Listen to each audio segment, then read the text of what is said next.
Pumalag si DPW Secretary Vince Dizon sa sinabi ng kontratistang si Curly Discaya kaugnay sa restitution o pagsosoli ng pera sa kaban ng bayan.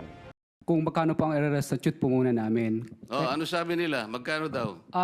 Ako po, hindi ko po masabi kung magkano po. Kasi para sa akin po, parang kami po ang nanakawan. Parang ibig sabihin, parang modern day na pagnanakaw. Ibig sabihin, yung nakaw ba, siya pa ang magbibigay ng pera. Medyo makapal din naman talaga ang mukha nitong si Curly Discaya. Kitang-kita namin lahat ng ebidensya laban sa kanila. Tapos ang lakas pa ng loob na magsabi, sila pang ninakawan. Bukod kay Dizon, sumagot din si Assistant Ombudsman Miko Clavano kay Discaya. Sabi ni Clavano, hindi lang pera ng taong bayan ang nawala sa questionabling flood control projects, kundi pati kaligtasan ng mga Pilipino. Kaya mali at malaking kalokohan anya na tawaging pagnanakaw ang pagbabalik ng ninakaw. Taong bayan daw ang unang ninakawan, kaya ang pagsusoli ng pera ay hindi pangingikil kundi pananagutan. Dokumenta ang kampo ni Discaya ng tanungin tungkol sa mga pahayag ni Dizon at Clavano.